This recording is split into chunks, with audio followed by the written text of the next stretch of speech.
4 states have begun early voting. By next month, most people will have an option to vote early. That means most people in the whole country, by mail or in person. And the policy of actually enabling early voting dates all the way back to the mid-1800s. You can see soldiers lining up to cast ballots there before the 1864 midterms. The Library of Congress has this illustration of the earliest early vote from an illustration in Harper's. So all the way back before women or minorities had voting rights in the United States, early voting was already available for some, a way to ensure soldiers could exercise their rights when they might have been occupied or just not available to participate on Election Day. Absentee voting goes back a long way in our country. We first began absentee voting in the Civil War. It was a provision put in place for military voters who were going to be away from home, a significant force in the 1864 election. That option continued for soldiers overseas. It established that votes could be reliably cast early, could be safeguarded and counted on Election Day with all of those other votes. Now, political junkies might even remember how soldiers' mail-in votes became one of the footnotes in the very controversial and much debated Bush-Gore election recount battle back in 2000. A Bush campaign appeal to get those military ballots with overseas problems, with those postmark problems, included in the vote totals. Governor Bush anxiously awaits the decision on those disputed military ballots from overseas. I would give the benefit of the doubt to ballots coming in from military personnel. Voting by mail ultimately went from that carve-out for active duty military members to something more. Because when a system works, it often expands. In 2000, Oregon became the first state to go all vote by mail for presidential races. Today, most states offer mail voting, and that's by definition earlier than Election Day. You mail it in, as well as early voting in person. You can see the options on the map. America's shifting from a day to what I'm calling election month, even if we haven't all updated the lingo. And let me show you, across most of the 1900s through 1992, basically only 7% of people had early voting options. There you see it in 92. That means over 90% still voted on Election Day. Then early voting rates more than doubled by 2000 to around 16%, you can see, and then all the way up by 2016 to over a third of voters doing so early. The last cycle became the majority for the first time. 64% of the 154 million total votes came in early by mail.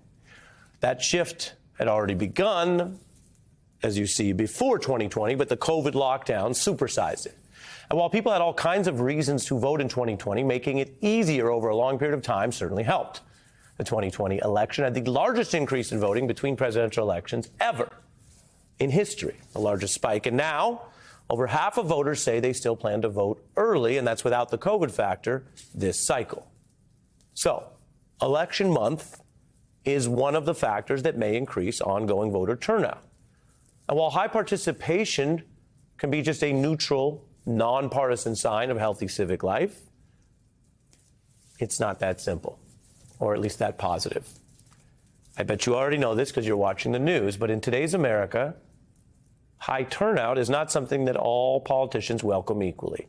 High turnout has driven Democratic victories. The Obama coalition famously trounced Republicans and flipped many states with high turnout. The Harris campaign sees high turnout as supersizing her odds of winning.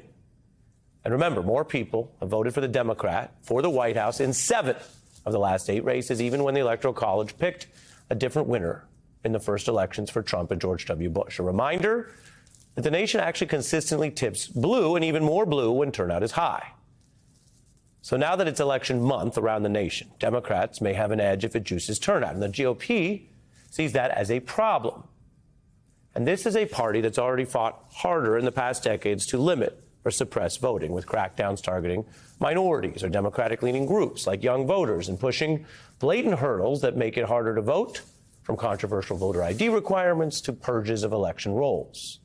And some Republicans admit the goal of depressing turnout is what they want to do to help their odds in races they might otherwise lose. They even admit high levels of voting can mean Republicans lose elections.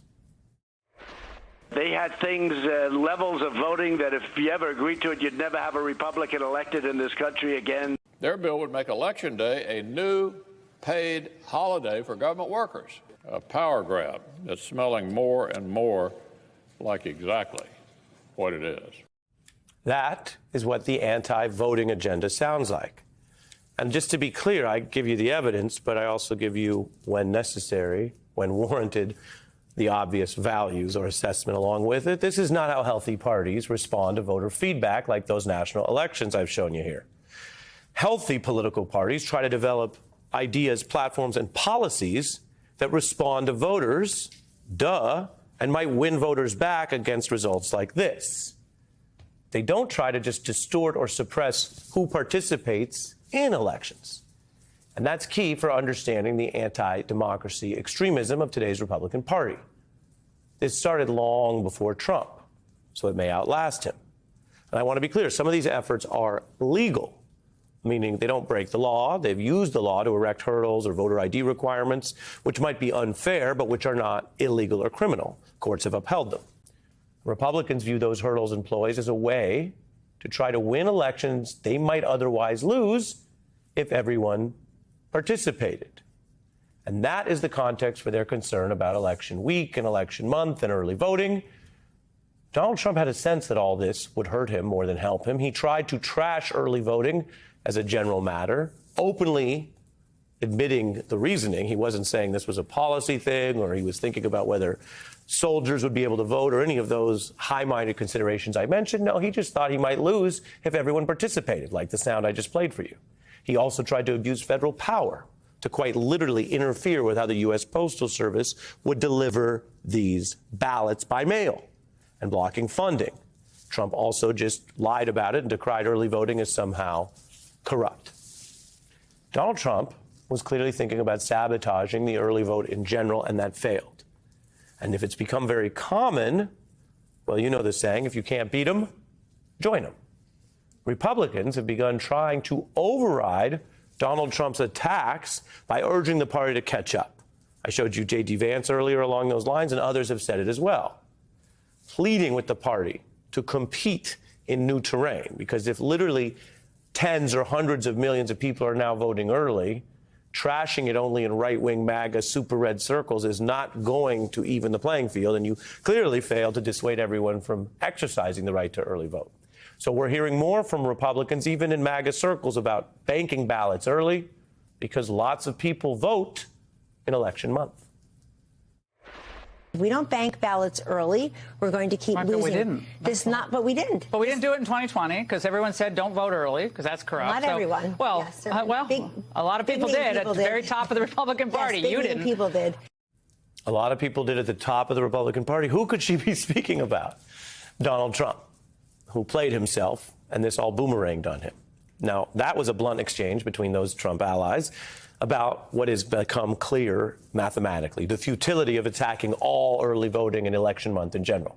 Trump himself has softened his stance, changing his tone on mail-in ballots, as PBS put it, trying to bank those votes as one of the only ways he has a chance to stay competitive with Kamala Harris. Higher turnout often helps Democrats. But if most voting turns to these earlier options, then election month becomes a norm and both parties can use it, and it may be less of a distinction between the parties. The New York Times had a recent analysis for Democrats, Biden or Harris, on that point in the summer. High turnout with few hurdles to voting ought to be a good thing for democracy, period. But that implies that we all are on the same page about living and supporting a democracy. And if you've noticed, that ain't everybody anymore. Republicans know high turnout is dangerous for them, especially in national elections, as opposed to, say, local or off year. And they have this MAGA mentality that's pretty unwilling to change much of what they're offering. It may seem like the party has doomed itself to all these losses. And if we left it there, that's as far as we might go tonight, but I would be then skipping over the elephant in the room. When the Republican Party fails in these bids I've just mentioned to distort who can vote or even to vote early, and fails to score the Electoral College outcome that overrides the blue preference that you see of most voters, which actually happened twice. So 2 of the years of that blue column, where more people voted for the Democrat for the White House, we still had a Republican president. When neither of those tricks, ploys, legal or illegal, work, then they turn to the criminal plots to steal the election they lost. Trump's failed January 6th plot attempted to do that, the conviction sedition, of course, we all lived through, and Republicans know it's been 20 years since voters cast more ballots for a Republican for president than a Democrat. So it's no surprise that the same candidate who lost and tried to steal last time is also prepping the same playbook now. That's the elephant in the room. We've been tracking those plots to steal the 2020 race. Some have been indicted and convicted. One was protected by the Supreme Court. Republicans are ready and see this as a ripe battlefield for even more aggressive efforts this cycle. They've launched some of these efforts even earlier, like their elector plots. Now, it's always concerning when politicians who have been defeated at the ballot box respond by trying to defeat democracy itself. So am I leading off tonight, this broadcast, only with gloom and doom amidst these statistics about early voting? Not exactly. You have to be aware and vigilant, but Donald Trump's effort failed last time. And those many efforts to decrease people voting have pretty much failed as well, partly because there is still a resilient majority in this country that backs democracy, and partly because of the larger shifts I'm documenting for you. More ways to vote, over more time, with more support for participation.